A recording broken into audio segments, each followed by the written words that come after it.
ओ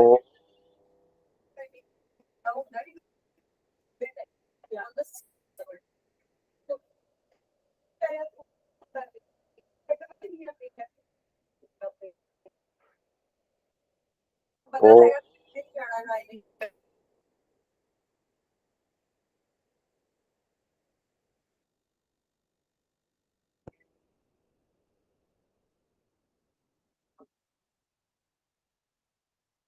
ॐ भद्रं कर्णेभिः शृणुयाम देवाः भद्रं पश्येमाक्षभिर्यजत्राः स्थिरैरङ्गैस्तुष्टवागुंसस्तनूभिः व्यशेम देवहितं यदायुः स्वस्ति न इन्द्रो वृद्धश्रवाः स्वस्ति न पूषा विश्ववेदाः स्वस्ति न सार्क्ष्यो अरिष्टनेमिः स्वस्ति नो बृहस्पतिर्दधातु ॐ शान्ति शान्ति शान्तिः सदाशिवसमारम्भां शङ्कराचार्यमध्यमाम् अस्मदाचार्यपर्यन्तां वन्दे गुरुपरम्परां शङ्करं शङ्कराचार्यं केशवं बादरायणं सूत्रभाष्यकृतौ वन्दे भगवन्तो पुनः पुनः भगवन्तो पुनः पुनः गीता ध्यानम् ॐ पार्थाय प्रतिबोधितां भगवता नारायणेन स्वयं व्यासेन ग्रथितां पुराणमुनिना मध्ये महाभारतम् अद्वैतामृतवर्षिणीं भगवतीम् अष्टादशाध्यायिनीम् अम्ब त्वामनुसन्दधामि भगवद्गीते भवद्वेषिणीम् नमोऽस्तुते व्यासविशालबुद्धे फुल्लारविन्दाय तपत्रनेत्र येन त्वया भारततैलपूर्णः प्रज्वालितो ज्ञानमयप्रदीपः प्रपन्नपारिजाताय स्तोत्रवैत्रैकपाणये ज्ञानमुद्राय कृष्णाय गीतामृतदुहे नमः सर्वोपनिषदो गावो दोग्धा गोपालनन्दनः पार्थो वत्सः सुधीर्भोक्ता दुग्धं गीतामृतं महत् वसुदेवसुतं देवं कंसचाणूरमर्दनं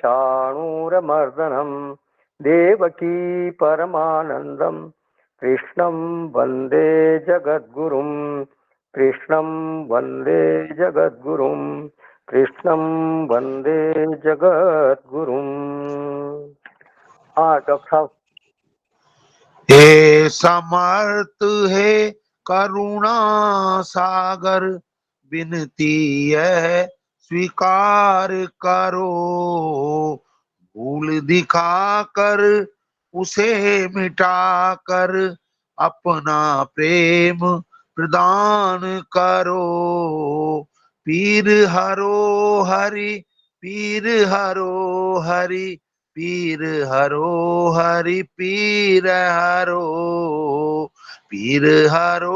हरि पीर हरो हरि पीर हरो हरि पीर हरो ओम नमो नारायणाय ओम नमो नारायणाय नमो नमो नारायणाय ओम नमो नारायणाय राधे कृष्ण गोपी कृष्ण माधवा गोपी कृष्ण राधे कृष्ण केशवा ओम नमो नारायणाय नमो नमो नारायणाय ओम नमो नारायणाय नमो नमो नारायणाय ओम नमो नारायणाय हे हृदेश्वर हे सर्वेश्वर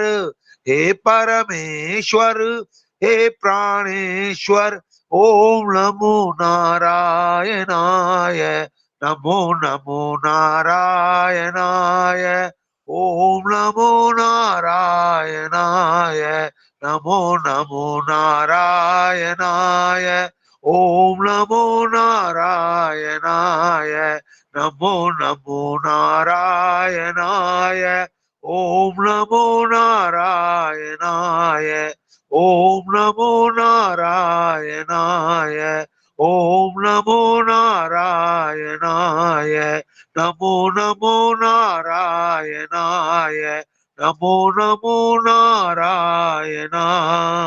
हरि ओम तत्सत। थैंक यू डॉक्टर साहब। तो भक्ति की बात चल रही थी गए सत्र में। तो भक्ति का जो प्रथम लक्षण है, भक्ति की जो पहली पहचान है, वो है भरोसा भक्ति। प्रभु में भरोसा हो जाना और भरोसा होकर फिर उसका धीरे धीरे दृढ़ होते जाना। प्रभु में विश्वास वर्धमान होना चाहिए, वो क्षीयमान नहीं होना चाहिए, घटना नहीं चाहिए, वो बढ़ता जाना चाहिए। और जितना वो विश्वास बढ़े उतना ही साधक को मानना चाहिए कि मेरे हृदय में भक्ति का विस्तार हो रहा है, मेरे हृदय में भक्ति बढ़ रही है। क्योंकि हम जीव हैं, हम कमजोर हैं। बहुत बार जीवन में ऐसी परिस्थितियां आती है तो जो कि हमारी सामर्थ्य से बाहर होती है। हर परिस्थिति हमारे वश में होती नहीं और हमारा सबका अनुभव है। तो जब ऐसा होता है तब थोड़ी घबराहट होती है, लेकिन साथ ही ये भरोसा भी होता है, ये विश्वास भी बना रहता है कि आज तक मदद मिलती रही है तो अब भी मिल जाएगी, कुछ न कुछ हो जाएगा। क्या हो जाएगा ये स्पष्ट नहीं है, लेकिन कुछ न कुछ जरूर हो जाएगा, ये विश्वास बना रहता है। एक मौके पर कोई न कोई मदद जरूर आ जाएगी। तो ये विश्वास मन का दामन छोड़ता नहीं है। अगर ऐसा होता है और वो सहज होता रहता है, किसी के मन में अगर इस तरह का भाव आता है और वो अगर सहज होता है तो यह है भक्ति की पहचान। और जब ऐसा होता है तो वो और मदद मौके पर मिल जाती है। तो श्रद्धा और विश्वास का की ये प्रकृति है, श्रद्धा और विश्वास का ये स्वभाव ही है एक तरह से कि वो बढ़ जाते हैं। इसीलिए नारद भक्ति सूत्र में कहा प्रतिक्षण वर्धमानम। ये भक्ति का लक्षण है कि वो प्रतिक्षण वर्धमान होती है, प्रतिक्षण बढ़ती है, क्षीयमान नहीं होती। देखिए, भरोसा करना ये जीव की विभूति है। पिछले सत्र में इस बारे में चर्चा हुई थी। जो पूज्य स्वामी शरणानंद जी महाराज ने कहा कि जीव को भी एक विभूति दी है भगवान ने कि वो भरोसा कर सकता है। तो वो ईश्वर तो क्या, ईश्वर पर तो क्या करता ही है, लोगों पर भी भरोसा करता है। लोगों के बिना उसका काम चलता नहीं है और लोगों को भरोसा करना ही पड़ता है। हम कहते हैं ना भाई, किसी पे तो भरोसा करना ही पड़ेगा, अपने साथी पर, अपने सगे संबंधी पर, पड़ोसी पर व्यक्ति भरोसा करता है।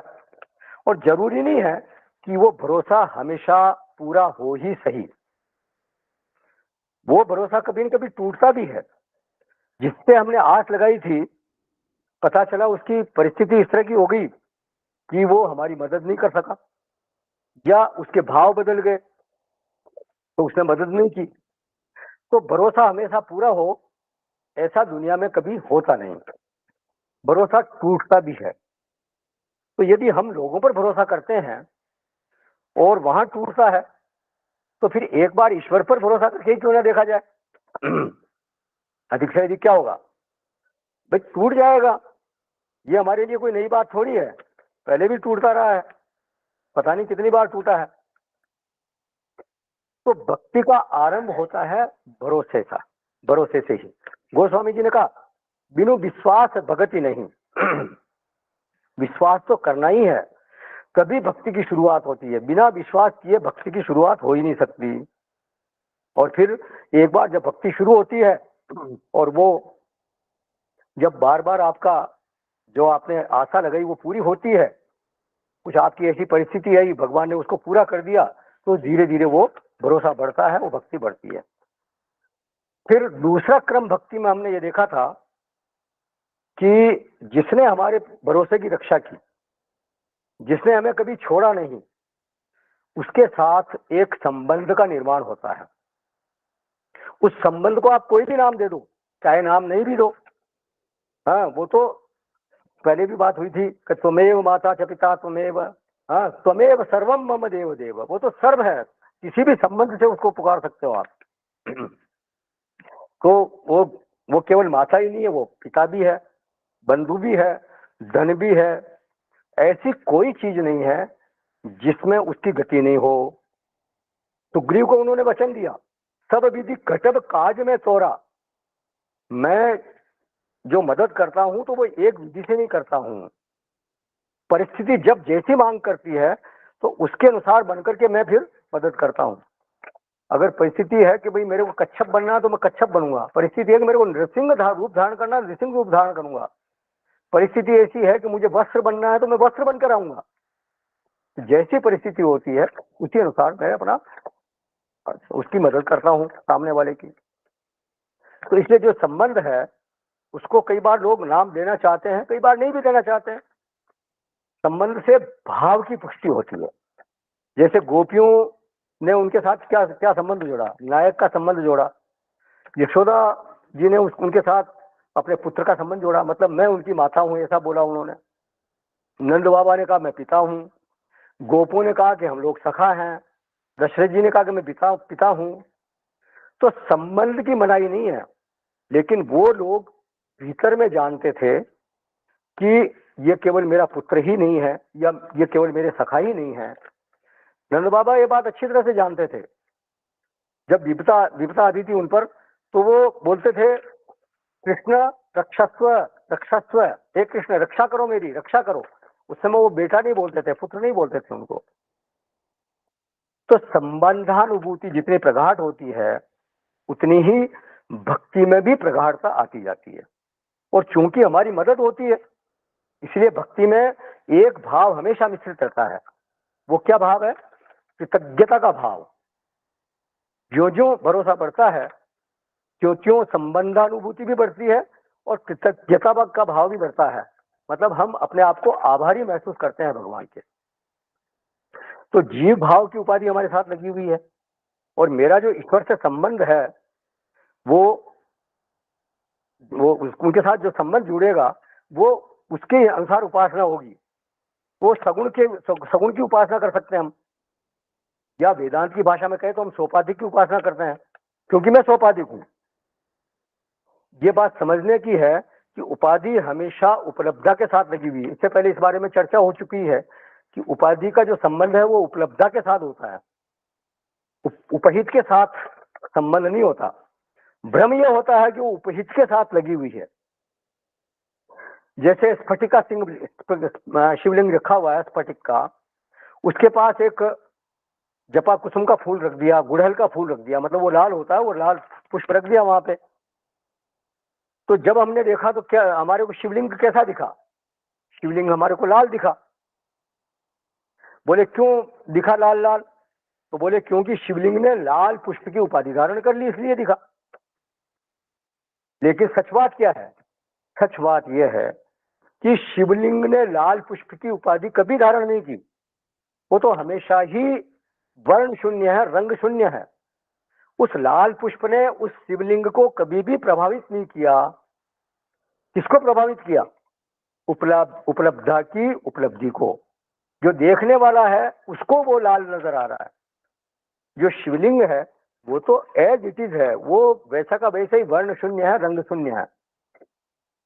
It has affected the perception of the perceiver and not the thing which has been perceived. जो उपलब्धता है उसकी उपलब्धि को इसने प्रभावित किया, उस उपाधि ने, न कि उसने उपहित को उसने प्रभावित नहीं किया। पिछले सत्र में एक दृष्टांत पर भी चर्चा हुई थी कि एक व्यक्ति खड़ा है, पूछा गया कि कौन है? बोले व्यक्ति है। फिर उसका पुत्र आया तो उसका नाम पड़ गया पिता, पौत्र आया तो नाम पड़ गया दादाजी, फिर उसके पिताजी आए तो उसका नाम पड़ा पुत्र, सखा आए तो उसका नाम पड़ा सखा। तो ये अलग अलग नाम पड़े, उन्हीं के साथ अलग अलग भाव भी आए, और अलग अलग क्रियाएं भी आई साथ उन्हीं के साथ। लेकिन जब वो लोग वापस चले गए, पुत्र पौत्र वापस चले गए, पुत्र गया तो पिताजी नाम हट गया, पौत्र गया तो दादाजी नाम हट गया, जितने संबंध थे जब वो सब हट गए तो फिर क्या है, सारे नाम हट गए, उनके साथ फिर क्या, सारे भाव भी हट गए और सारी क्रियाएं भी हट गई। मतलब जैसे पुत्र पौत्र चले गए तो वो किसको आशीर्वाद देगा, वो आशीर्वाद की मुद्रा में हाथ उठेंगे नहीं। और अगर उसके दादाजी उसके पिताजी चले गए तो फिर वो किसको प्रणाम करेगा, प्रणाम का भाव भी नहीं आएगा और प्रणाम की क्रिया भी नहीं होगी। तो जब अब उस जो सब लोग चले गए, सारे संबंध वहां से हट गए, तो उस मनुष्य को क्या बोलेंगे, कहेंगे कि ये केवल मनुष्य है। तो सारे संबंध हटने के बाद और संबंध जनित वो क्रिया और भाव हटने के बाद, इसका मतलब ये नहीं है सारे हट गए, इसका मतलब ये नहीं है कि वो मनुष्य शून्य हो गया। जहां पर विशेष ध्यान देने की बात यह है कि बौद्धों ने कहा कि सारे संबंध हट गए तो शून्य अपशिष्ट है, शून्य रह गया, उनका ये प्रतिपादन है। लेकिन वेदांत का क्या कहना है, वेदांत का कहना है कि सारे संबंध हट गए, सारे नाम हट गए, ठीक है, लेकिन जिसके वो नाम थे, जिसको हमने पिता कहा था, जिसको दादा कहा था, तो वो नाम हटे थे, वो व्यक्ति नहीं हटा था, व्यक्ति वही है, वो व्यक्ति शून्य नहीं हो सकता। तो जब हम ईश्वर तत्व को अपनी उपाधियों के कारण सर्वज्ञ, सर्वशक्तिमान, सर्वकर्ता, दयालु, कृपालु, फलदाता इत्यादि इत्यादि अनेक नामों से पुकारते हैं, विष्णु सहस्त्र नाम आप सब जानते ही हैं, गोपाल सहस्त्र नाम है, शिव सहस्त्र नाम है, और भी कई नाम है ईश्वर के। तो वो नाम हट गए, ठीक है, जिस तत्व को आपने ईश्वर कहा था तो ईश्वर भी तो एक नाम ही है, और उसके साथ ईश्वर के साथ क्रिया भी जुड़ी हुई है, ईशन क्रिया वहां लगी हुई है, ईशन क्रिया करता है, वो शासन करते हैं, और इसीलिए ईश्वर नाम पड़ा उनका। तो चाहे हम न जानते हो कि वो कैसा है, लेकिन हमें ये एहसास होता है कि कोई है तो जरूर जो ये सब चला रहा है, भले उसको हम न देख पाते हों, भले उनको न सुन पाते हों, लेकिन भीतर में ये एहसास रहता है कि कोई न कोई है जरूर जो कि इस पूरे ब्रह्मांड को चला रहा है। ईश्वर की सिद्धि केनोपनिषद में भगवान भाष्यकार ने इस प्रकार की है, भगवान भाष्यकार मतलब आदि शंकराचार्य जी। तो उनका पहला तर्क है वो यही है, तस्य सिद्धि जगत है नियत प्रवृत्ति ही, जगत में एक नियत प्रवृत्ति होती हुई देखी जाती है, नियत प्रवृत्ति दिखाई दे रही है। इतने कितने जीव, अनंत कोटि जीव हैं अपने इस सृष्टि में, उनका वो पैदा होते हैं, मरते हैं, समय पर उनका पालन पोषण सब होता है। आदमी जैसे मनुष्य जन्मते हैं, मरते हैं, एक क्रम से सब कुछ, एक रिदम से सब कुछ सृष्टि चल रही है। तो ऐसा जब रिदम से चल रही है, नियत रूप से चल रही है, तो उनका कोई नियंता, उसका कोई नियंता भी तो होना चाहिए। तो वहां कई हेतु दे करके उस उपनिषद में अंत में भगवान भाष्यकार ने सिद्ध किया कि वेदांत के मत में ईश्वर कैसा है, ये वहां पर सिद्ध किया गया। तो ईश्वर भी एक नाम है, और इस नाम के साथ एक क्रिया भी है, ईशन क्रिया, और ये नाम भी औपाधिक है। तो मानो कि ये नाम भी छूट गया, ईश्वर का नाम भी छूट गया, तो क्या वो शून्य हो जाएगा क्या? शून्य नहीं हो सकता। लेकिन उसको अब क्या बोले? तो अब आप अर्जुन का मनन देखिए, अर्जुन ने क्या कहा, ये अपि अक्षरम। अर्जुन ने ईश्वर नहीं कहा, दयालु नहीं कहा, कृपालु नहीं कहा, सर्वज्ञ नहीं कहा। सबसे उचित जो संज्ञा हो सकती है उस अवशिष्ट तत्व की, वो है अक्षरम। उपाधि रहित चेतन की जो संज्ञा, चेतन भी नहीं बोलना चाहिए हिसाब से, तो उपाधि रहित जो तत्व है उसकी संज्ञा अर्जुन ने दी अक्षरम, जो सबसे सटीक संज्ञा हो सकती थी, जिसका फिर कोई क्षय नहीं हो सकता, वहां से फिर उसमें कोई परिवर्तन नहीं हो सकता। तो सारी उपाधियां, सारे संदर्भ मानो चले गए, इसके बाद भी जो नहीं जाता, सारे भाव, सारी क्रियाएं चली गई, उसके बाद भी जो, बावजूद भी जो अवशिष्ट रहता है, जिसका क्षरण किसी भी तरह से किसी भी प्रकार से संभव नहीं है, वो है अक्षर। तो कुछ लोग उस अक्षर की उपासना करते हैं। वो अक्षर कैसा है? तो दूसरी संज्ञा दी अर्जुन ने, अव्यक्तम। ये शब्द क्यों दिया अर्जुन ने? देखिए, अर्जुन कोई साधारण व्यक्ति नहीं था। भगवान जिसके गुरु बन जाए वो कोई साधारण व्यक्ति हो सकता है क्या? सीधे भगवान गुरु बन गए अर्जुन के। पूरे अवतार काल में, कृष्ण अवतार काल में भगवान 3 ही बार गुरु बने हैं। एक तो अर्जुन को पूरी भगवत गीता सुनाई, दूसरे उद्धव जी को भागवत सुनाई, और तीसरे समंत पंचकम तीर्थ में गोपियों को उपदेश किया उन्होंने। और वहां लिखा है कि उस उपदेश के बाद गोपियों का जीवत्व भंग हो गया। तो 3 बार भगवान गुरु बने हैं। सब लोग इस लायक नहीं होते कि भगवान उनके गुरु बन जाए। तो ये अर्जुन है जो इस लायक है कि भगवान ने सीधे उनको उपदेश किया, वो सीधे उनके शिष्य बनने के योग्य थे। ये सौभाग्य अर्जुन को ही प्राप्त हुआ।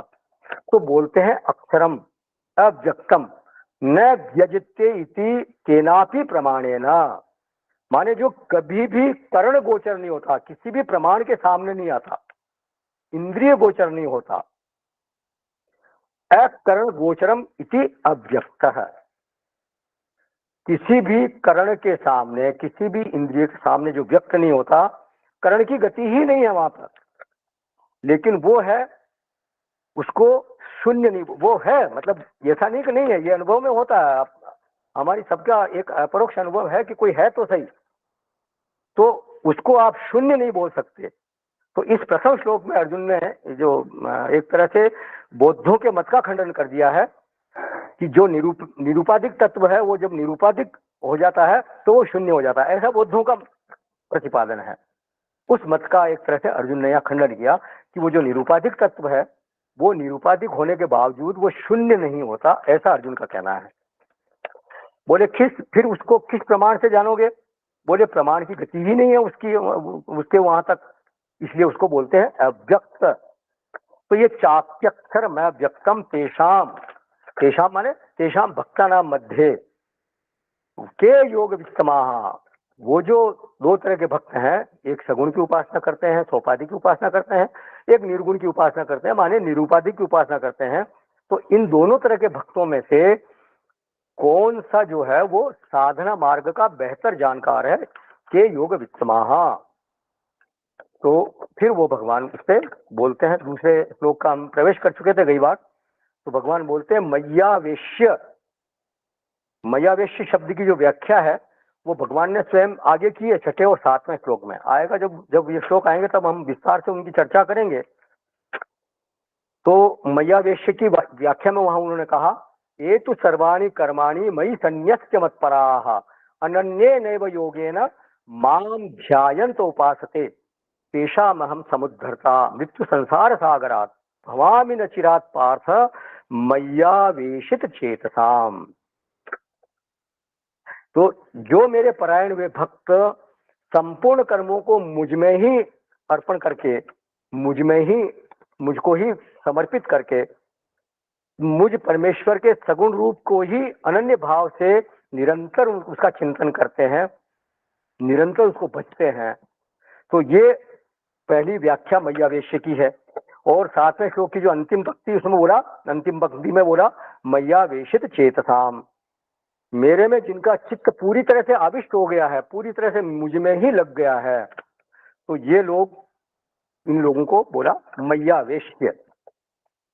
तो भगवान बोलते हैं मय्यावेश्य मनोयमाम नित्य युक्ता उपासते। भगवान जो भगवान है वो अर्जुन के शब्दों को यथावत यहाँ प्रस्तुत कर रहे हैं, बिल्कुल एक तरह से सहमत है, उस पर अपना हस्ताक्षर करते हैं भगवान। अर्जुन ने बोला था एवं सतत युक्ता ये भक्ता स्वाम पर्युपासते, सतत युक्ता शब्द बोला वहां पर। और भगवान ने उसके लिए क्या बोला? नित्य युक्ता। तो जब हमारे गुरु, हमारे आचार्य हमारे कहे हुए शब्द को फिर से प्रयोग कर लेते हैं, वापस उसको बोल देते हैं, तो एक तरह से उस शब्द की पुष्टि हो गई, वो परिपुष्ट हो गया। हमने जो शब्द दिया था उसको गुरु ने स्वीकार कर लिया। भगवान ने ये नहीं कहा कि अर्जुन सतत युक्ता कोई हो ही नहीं सकता,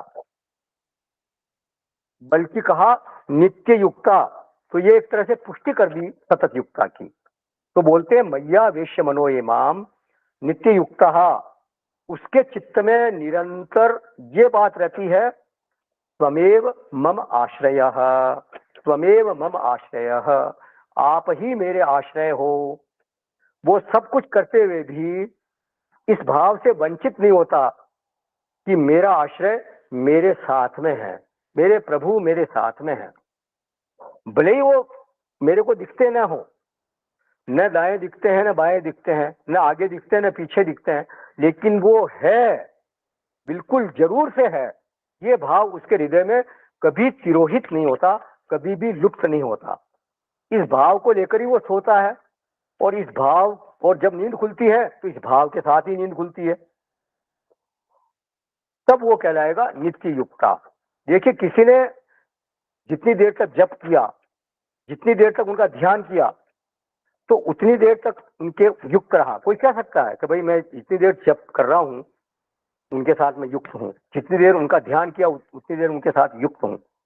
वो सॉरी कोई भी व्यक्ति 24 घंटे उपासना नहीं कर सकता, तो फिर वो नित्य युक्त कैसे घटेगा?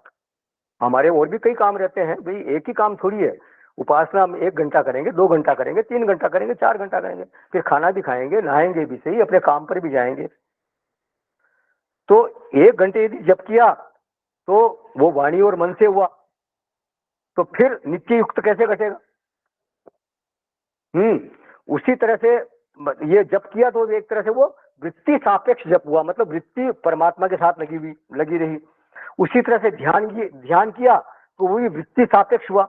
उस समय जिस समय ध्यान कर रहे हैं उस समय वृत्ति जो है, हमारे विचार है, वो परमात्मा की तरफ लगे।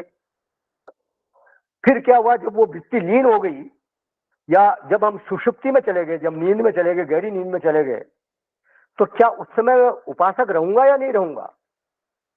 क्या वृत्ति के सहारे ही भक्ति चलेगी क्या? कि जब तक वृत्ति है हरिओम, ये किसी का ऑडियो ऑन है भाई?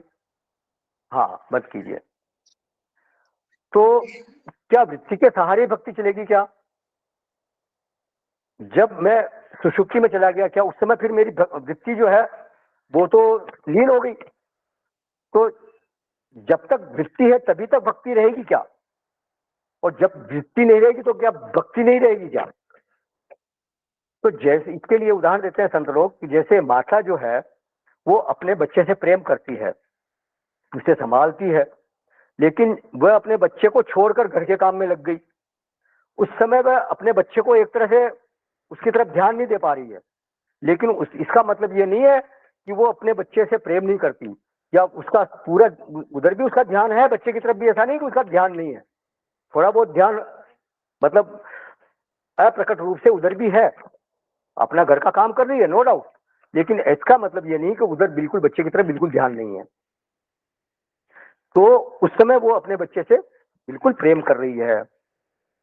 ये प्रेम वृत्ति सापेक्ष नहीं है। उस समय वो बच्चे को एक तरह से भूल गई, वृत्ति के अंदर बच्चा नहीं है, लेकिन बच्चे की तरफ उसका ध्यान जरूर बना हुआ है। वो स्त्री माता है तो हमेशा ही माता है, चाहे उसके बच्चे की स्मृति उसके भीतर रहे चाहे ना रहे। इसी तरह से एक दृष्टांत और देते हैं संत लोग, जैसे पहले के समय में और आज भी कई छोटे छोटे गांव में होता है कि स्त्रियां जो है माताएं वो कुएं से पानी भर के लेके आती हैं, वो गगरी रखती हैं, उठाकर अपने सिर पर रखती हैं, फिर एक दूसरी गगरी भी सिर पर रखती है, 2-2 गगरियां लेके चलती हैं, एक गगरी साइड में भी हाथ में के इसे कांख में भी रखती है, और आपस में हंसी ठिठोली करते हुए बातचीत करते हुए चलती है। लेकिन इसका मतलब ये नहीं कि उस गगरी के संतुलन की तरफ उनका ध्यान नहीं है, संतुलन की तरफ पूरा ध्यान है, बातें करते हुए चल रही है, हंसी ठिठोली करते हुए चल रही है, लेकिन गगरी के संतुलन पर उनका पूरा ध्यान है, ध्यान बराबर बना हुआ है। तो उसी तरह से जो भक्त होता है वो चाहे कोई भी क्रिया कर रहा हो, लेकिन ध्यान उसका अपने प्रभु में बना रहता है। तो मूल पहचान उसकी क्या हुई? भक्त की। सोते समय भी अचानक कोई उसको जगा कर पूछे कि तुम कौन हो भाई, तो ये बोलेगा कि मैं भक्त हूं।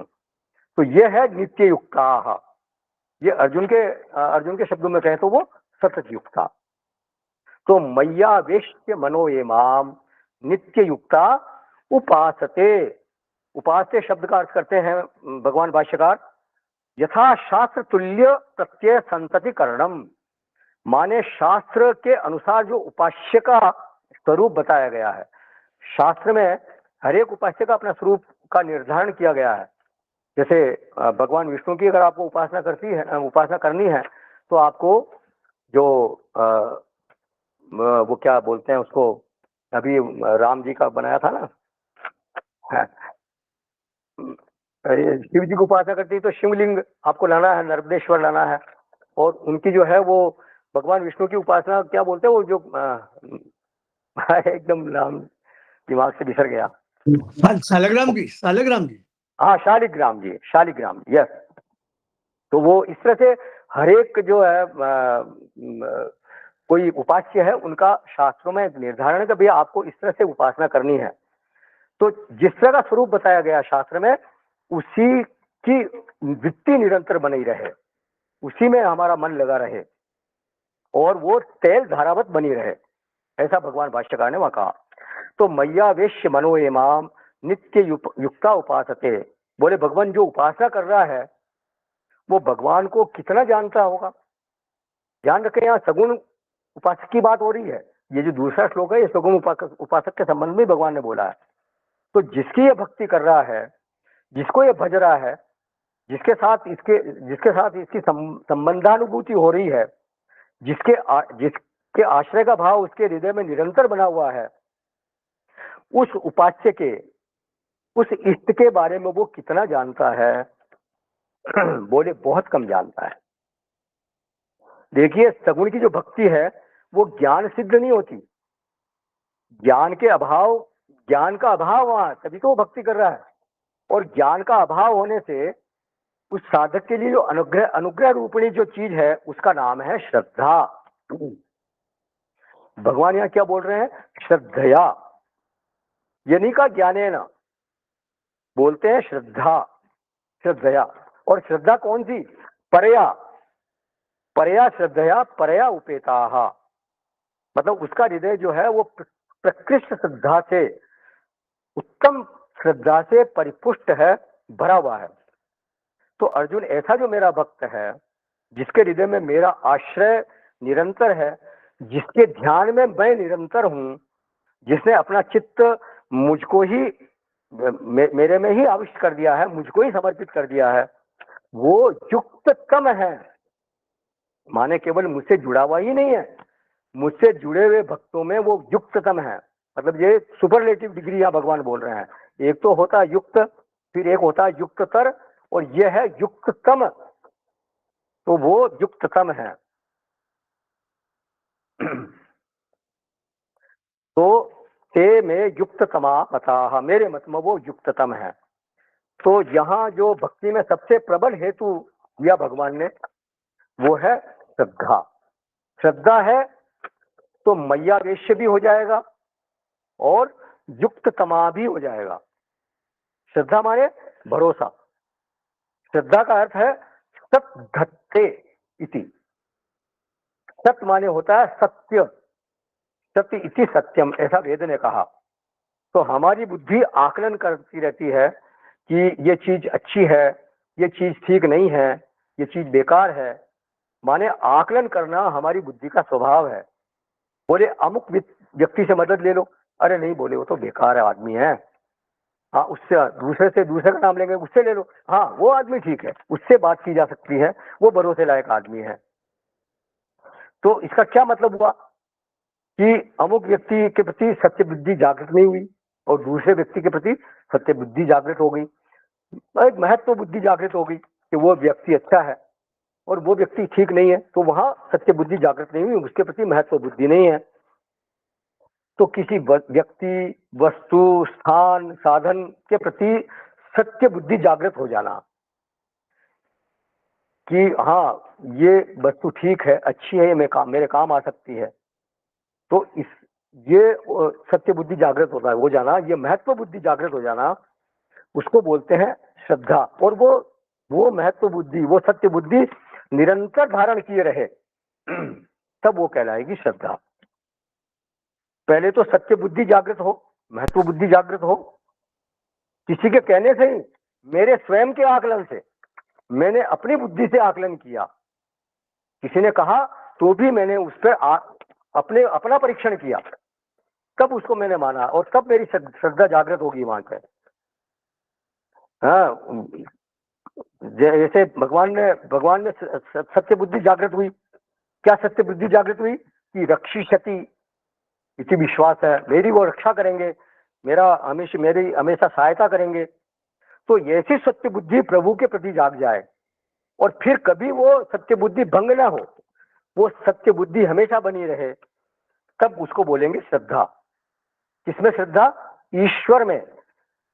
अगर किसी व्यक्ति के प्रति इस तरह की सत्य बुद्धि जागृत हो जाए, ऐसी आध्यात्मिक सत्य बुद्धि जागृत हो जाए, आध्यात्मिक सत्य बुद्धि, तो फिर उसको बोलेंगे गुरु।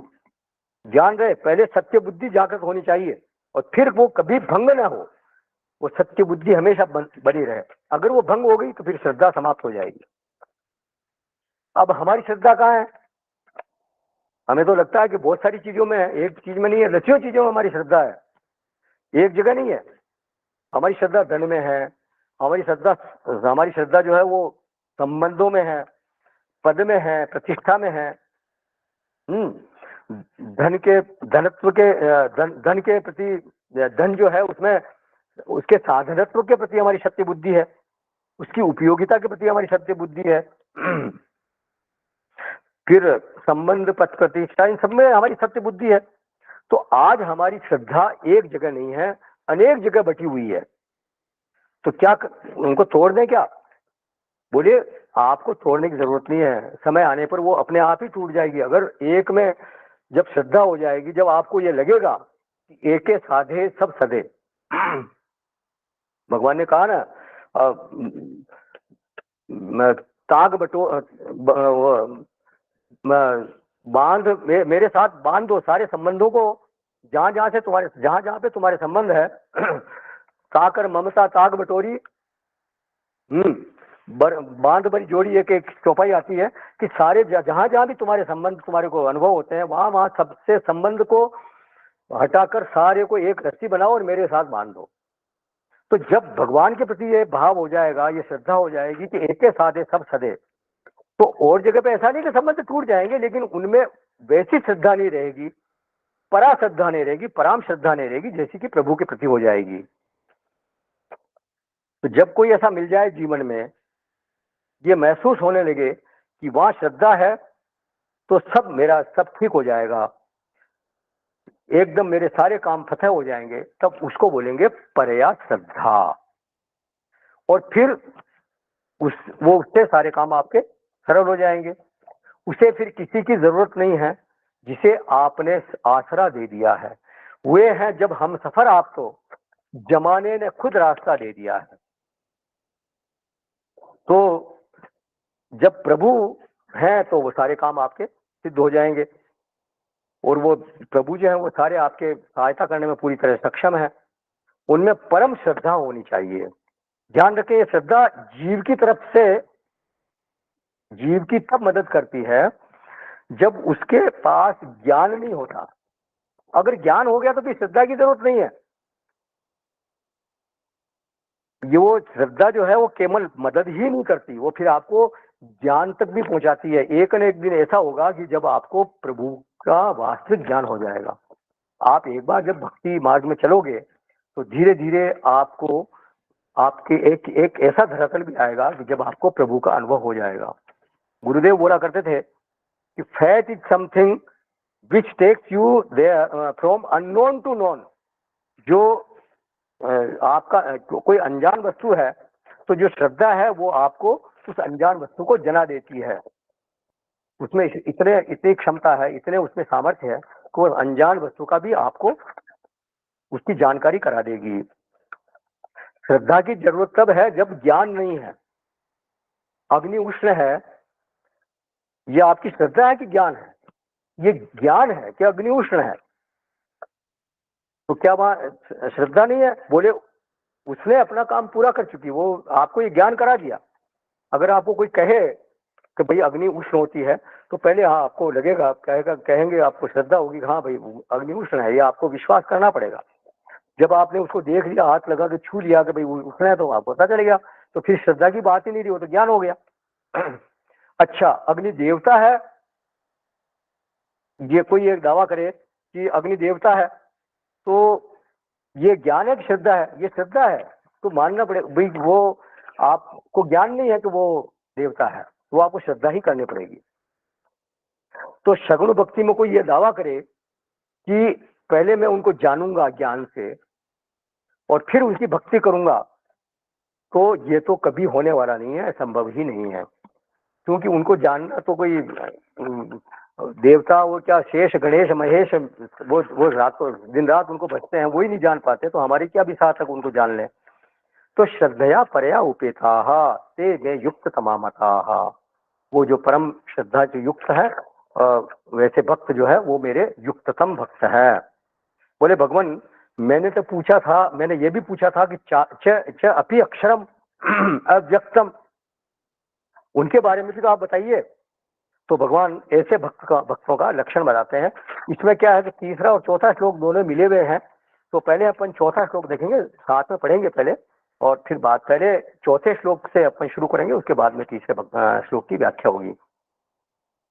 तो ये 12वें अध्याय का तीसरा और चौथा श्लोक है। अभी तक की व्याख्या में किसी का कोई प्रश्न है या कोई पूछना है किसी को, तो पूछे, नहीं तो फिर आगे चलते हैं।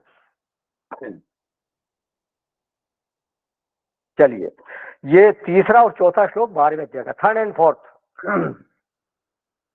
एत्वक्षरम निर्देश्यम अव्यक्तम पर्युपासते सर्वत्र गमचिन्त्यम च कूटस्थमचलम ध्रुवम स्वनियमेन्द्रिय ग्रामम सर्वत्र समबुद्धयः ते प्राप्नुवन्ति मामेव सर्वभूतहिते रताः। परंतु जो पुरुष इंद्रियों के समुदाय को भली प्रकार वश में करके मन बुद्धि से परे सर्वव्यापी अकथनीय स्वरूप और सदा एक रस रहने वाले सॉरी नित्य अचल निराकार अविनाशी सच्चिदानंद घन ब्रह्म को निरंतर एक ही भाव से ध्यान करते हुए बसते हैं, वे संपूर्ण भूतों के हित में रथ और सब में समान भाव वाले योगी मुझको ही प्राप्त होते हैं। तो बोलते हैं भगवान, अक्षर की अव्यक्त की उपासना के लिए पहली शर्त क्या है कि जीवन संयमित होना चाहिए। जो साधक है उसका जीवन संयमित होना चाहिए। तो क्या प्रभु सगुण की भक्ति में संयमित जीवन नहीं चाहिए क्या? क्या आप छूट दे रहे हो क्या उनको? बोले हाँ, वहां थोड़ी सी छूट है। भक्ति जो है वो भोग सहिष्णु भी होती है। जो भोगी है वो भी भक्ति करता है, जो ऐश्वर्य प्रेमी है वो भी भक्ति करता है। भगवान ने स्वयं कहा है, चतुर्विधा भजन्ते माम जनाः सुकृतिनो अर्जुन है, आर्तो जिज्ञासुर अर्थार्थी ज्ञानी च भरतर्षभ। तो भक्ति तो हम जैसे कमजोर लोगों के लिए भी है। आदमी दर्द से तड़प रहा है, वो भी भक्ति कर सकता है। उस समय उसको कहे कि आप समाधि लगाओ, तो वो उसका शरीर ही नहीं संभल रहा, उसका बैठ ही नहीं पा रहा सही ढंग से, तो समाधि कैसे लगेगी उसकी? मरणासन्न व्यक्ति भी भक्ति कर सकता है। तो भक्ति हमेशा स्वस्थ व्यक्ति ही करेगा या समर्थ व्यक्ति ही करेगा, ऐसी कोई शर्त नहीं है। अगर ऐसा हो जाए तो फिर हमारे लोगों का, हम जैसे लोगों का क्या होगा? भगवान ने कहा ना, आर्थो जिज्ञासु अर्थार्थी ज्ञानी। तो भक्ति तो सबके लिए है, लेकिन ये जो दूसरा वाला मामला है जिसके लिए भगवान बोल रहे हैं कि ये त्वक्षर, जैसे अर्जुन ने पूछा था त्वक्षरम निर्देश्यम, हाँ, या अव्यक्तम, अक्षरम अव्यक्तम, तो भगवान कहते हैं यहाँ आपको थोड़ी मेहनत ज्यादा करनी पड़ेगी। क्या बोलते हैं? संयमेन्द्रिय ग्रामम, सभी इंद्रियों को संभालना है, सभी इंद्रियों का संयम करना है। इंद्रिय संयम का अभिप्राय क्या है? इंद्रिय संयम का अभिप्राय है व्यवहार संयम। इंद्रिया तो अपनी जगह पर ही है, वो आपको छोड़कर कहीं नहीं जाती, वो चंचल भी नहीं होती। कहने को हम कहते हैं, वाक्य प्रयोग जरूर ऐसा होता है, लेकिन इंद्रिया तो अपनी जगह पर ही है। भगवान ने जिस इंद्रिय में जो सामर्थ्य दे रखी है, वो सामर्थ्य लेकर वो बैठी है, वो इधर उधर नहीं जाती। जैसे आंख को देखने की सामर्थ्य दे रखी है, अब आप उसको कहो कि मेरी आंख सुनने लग जाए तो नहीं हो सकता। कान को सुनने की सामर्थ्य दे रखी है, उसको आप चाहो कि वो देखने लग जाए तो वो नहीं हो सकता। तो आंख केवल देखेगी, कान केवल सुनेगा। जिसको जैसी सामर्थ्य दे रखी है वो अपना अपना काम कर रही है। वो तो इंद्रिय तो जैसी है वैसी ही है। तो इंद्रिय संयम का अभिप्राय यही है, व्यवहार संयम। जैसे आंख से मैं व्यवहार करता हूं, वो व्यवहार मधुर होना चाहिए, वो संयमित होना चाहिए। जहां देखना है वही मैं देखूं। जो देखने की चीज नहीं है, कोई आलतू फालतू चीज मैं न देखूं। अगर दिख जाए गलती से तो उधर से ध्यान हटा लूं। अगर जहां नहीं देखना है तो वहां नहीं देखूं।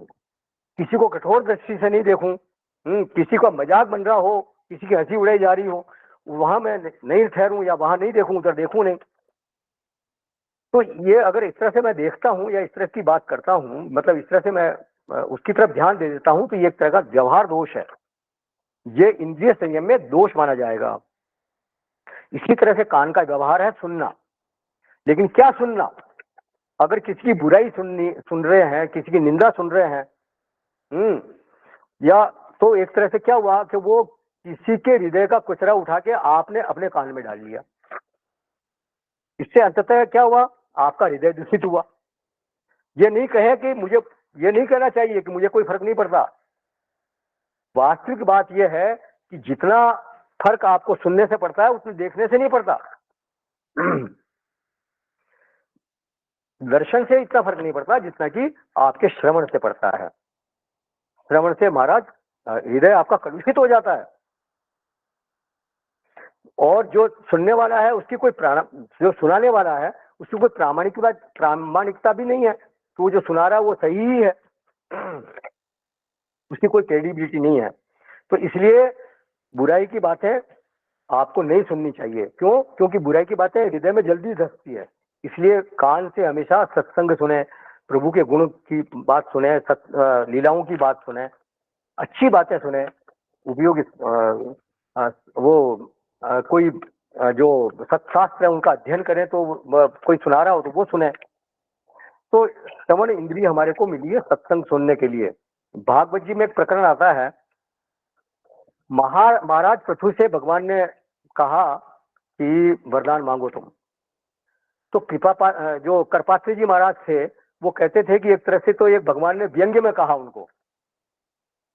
भगवान से वर मांगना मतलब क्या कि भगवान वर्णीय नहीं रहे। मतलब भगवान ने कहा कि भाई वर मांगो, इसका मतलब क्या हुआ कि अब मेरे वर्णीय भगवान नहीं रहे, कोई दूसरी व्यक्ति, कोई दूसरा व्यक्ति या कोई दूसरी वस्तु मेरे वर्णीय हो गई। भगवान मेरे प्राथमिकता में भगवान नहीं रहे, कोई दूसरी वस्तु प्राथमिकता में आ गई, कोई दूसरा व्यक्ति प्राथमिकता में आ गया। तो लेकिन ऐसा महाराज पृथु ने वहां क्या बोला कि मेरे को आपके सिवा छोड़कर मुझे और कुछ चाहिए ही नहीं, आप मुझको मिल गए, मुझे और क्या चाहिए फिर। लेकिन फिर भी भगवान ने कहा कि नहीं, फिर भी मांगो। तो बोले अगर आपको देना ही है तो मैं आपके बारे में सुनना चाहता हूँ, आपकी लीलाओं का मुझे श्रवण करना है, आपकी कथाओं का, आपके अवतारों का श्रवण मुझे चाहिए। तो इसलिए मुझको आप 10,000 कान दे दीजिए, ऐसा वहां बोला उन्होंने। तो इंद्रिय संयम माने इंद्रियों को दबाना या रोकना नहीं है। क्या कान में कोई रुई डाल लें क्या अपन, या आंखों को बंद कर सकते हैं क्या? हमेशा नहीं हो सकता, ऐसा हमेशा नहीं कर सकते। तो इंद्रिय संयम का है अर्थ यही है, व्यवहार संयम। उस इंद्रिय से होने वाले व्यवहार में औचित्य कितना है, उसमें विहितत्व कितना है, माधुर्य कितना है। वो जो व्यवहार हो रहा है वो भगवत प्रेम बढ़ाने वाला व्यवहार है या जीवत्व बढ़ाने वाला व्यवहार है। मेरी वाणी से मेरी कुटिलता प्रकट हो रही है, मेरी उज्जवलता प्रकट हो रही है, या भगवत यश, भगवान का गुणगान प्रकट हो रहा है। इंद्रिय इंद्रिय संयम माने जीभ को बोलने से रोक देना नहीं है। भगवान भाष्यकार इसी अध्याय में आएगा, आगे 19वें श्लोक में आएगा, तुल्य निंदा स्तुतिर मौनी। तो भगवान भाष्यकार ने वहां मौनी शब्द की व्याख्या करते हुए वहां कहेंगे संयम वाक। मौनी शब्द की ये व्याख्या की उन्होंने, संयम वाक। मौनी शब्द का यह अर्थ नहीं किया कि वो चुप रहता है या बिल्कुल मौन रहता है, नहीं, संयत बात, तो संयमित बोलना। भगवान ने दूसरे अध्याय में कहा राग द्वेष युक्त विषयान इंद्रिय चरण आत्मवश्येर विजय आत्मा प्रसादम अधिगच्छति। वो इंद्रियों को अपने वश में करके राग द्वेष से रहित होकर के इंद्रियों के द्वारा विषयों में विचरण करता है। जो इंद्रियों के विषय है उनमें विचरण करता है, लेकिन क्या शर्त है, राग द्वेष युक्त। इंद्रियों से ऐसा नहीं कि विषय भोग नहीं करता, विषय भोग करेगा, लेकिन राग द्वेष से युक्त होकर के। तीसरे अध्याय में भगवान ने बोला है इंद्रियस्य इंद्रियस्यार्थे राग द्वेषो व्यवस्थितो तयोर न वशमा गच्छेत। हर इंद्रिय के साथ उसके साथ राग द्वेष लगे हुए हैं। मुझे ये चीज पसंद है, ये चीज पसंद है, ये रंग पसंद है, ये रंग पसंद है, ये सब्जी पसंद है, ये सब्जी पसंद नहीं है, लेकिन वश में नहीं होना, ये सब वहां बोला भगवान ने। तो इस तरह से उनके वश में न रहते हुए इंद्रियों से आप व्यवहार करो, ऐसा भगवान का यहाँ मंतव्य है इंद्रिय संयम से। तो संयम इंद्रिय ग्रामम। फिर बोलते हैं सर्वत्र समबुद्धयः। समबुद्धय का अभिप्राय क्या है? समबुद्धि होना वैसे तो बहुत मुश्किल है।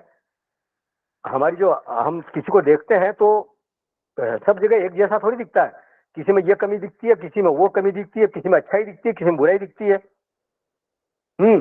तो विषमता हमारे चित्त में अनादिकाल से भरी हुई है। और भगवान यहाँ क्या मांग कर रहे हैं? समबुद्धयः। तो इसे ऐसे समझे कि एक तो होती है धार्मिक समता और एक होती है आध्यात्मिक समता। समता एक तरह की नहीं होती। जैसे डॉक्टर है तो उसके पास कई मरीज आते रहते हैं, तो वो जो भी व्यक्ति उसके पास आ रहा है उसको वो क्या बोलेगा कि ये मरीज है, मेरे पास मरीज आया, ये मरीज आया, वो मरीज आया, ऐसे ही मरीज ही बोलेगा उसको। लेकिन वो दवाई देते समय क्या करेगा? उनको अलग अलग दवाई देगा। तो उसकी क्रिया में विषमता है, लेकिन उसके भाव में विषमता नहीं है। भाव में समता है कि वो कहता है कि ये सारे मरीज है, तो वो चाहता यही है कि सब लोग ठीक हो जाएं, स्वस्थ हो जाएं, लेकिन दवाई अलग अलग देगा। फिर धार्मिक जब तो इस तरह से, तो धार्मिक समता का अर्थ क्या है? पक्षपात शून्य होना। क्योंकि जब व्यक्ति एक पक्ष का होता है तो वो एक तरह से विषम हो गया। जैसे जज की क्षमता क्या है? पक्षपात रहित होकर वो अपना जजमेंट देता है। पक्षपात माने एक पक्ष में गिर जाना, पतन। पात का मतलब पतन हो जाना, गिर जाना। तो तस्मिन् पक्षे पतनम इति पक्षपातः। एक पक्ष किसी एक पक्ष में गिर जाना वो पक्षपात कहलाता है। तो प्रत्येक के प्रति औचित्य है, उसके अनुसार चलना। प्रत्येक के प्रति जो जैसा औचित्य है, हर एक व्यक्ति के प्रति, वस्तु के प्रति जैसा औचित्य, उसी हिसाब से व्यवहार करना, एक पक्ष को लेकर नहीं चलना, वो कहलाती है धार्मिक समता। तो एक धर्मनिष्ठ व्यक्ति में ये होनी चाहिए, और इसका अभ्यास हम लोग कर सकते हैं और उस अभ्यास को बढ़ा भी सकते हैं। लेकिन जो आध्यात्मिक समता है वो दूसरी है। उसमें यह है कि जितने भी हमारे संबंधी हैं, जितने भी हमारे आसपास द्रव्य हैं, वस्तुएं हैं, वो कौन क्या कर रहा है, किससे क्या मिलेगा, जो ये बुद्धि साधक की बिल्कुल समाप्त हो जाती है, खत्म हो जाती है। उसके हृदय में केवल भाव ये रहता है कि मुझे पाना है, मुझे जो भी पाना है वहां सब लोग बराबर है, कोई कुछ भी बहुत कुछ करने में समर्थ नहीं है। तो एक तरह से उसमें निर्विण्णता आ जाती है, एक तरह का उदासीन भाव आ जाता है उसमें, सबके प्रति उसमें एक समता का भाव आ जाता है। समबुद्धि शब्द पहले 6ठे अध्याय में आ चुका है।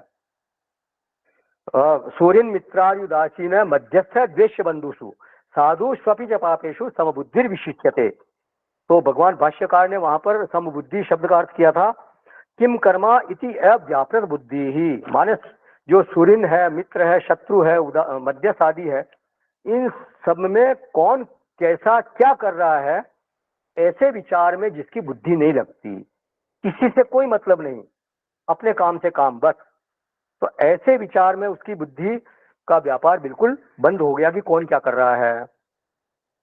ये है समबुद्धि। किसकी? उस साधक की, मतलब आध्यात्मिक समबुद्धि है ये, धार्मिक की नहीं, साधक की। और हम लोग तो कितने बड़े जिज्ञासु हैं। किसके जिज्ञासु हम? भगवान के जिज्ञासु नहीं है, दुनिया के जिज्ञासु हैं।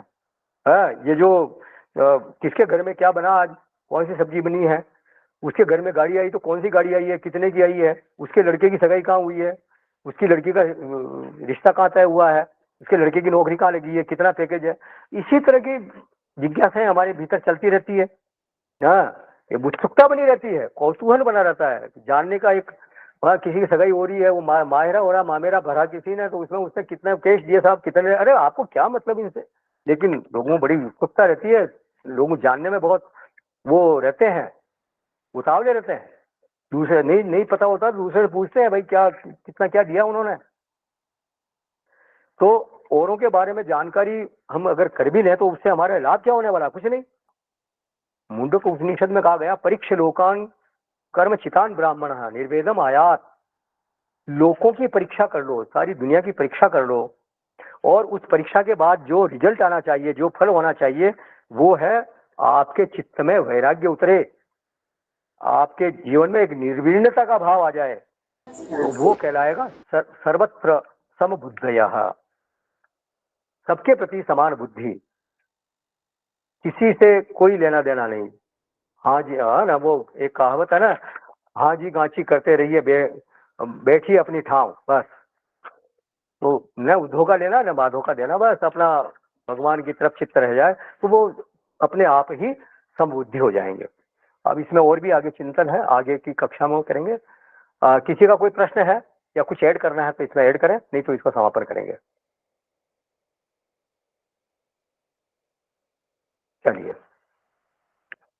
ओ पूर्णमदः पूर्णमिदं पूर्णात् पूर्णमुदच्यते पूर्णस्य पूर्णमादाय पूर्णमेवावशिष्यते। ओम शांति शांति शांति। हरि ओम श्री गुरुभ्यो नमः। हरि ओम। थैंक यू मेहता साहब सर। नमस्कार। नमस्कार। हरि क्योंकि ओम, हरि गुप्ता ओम।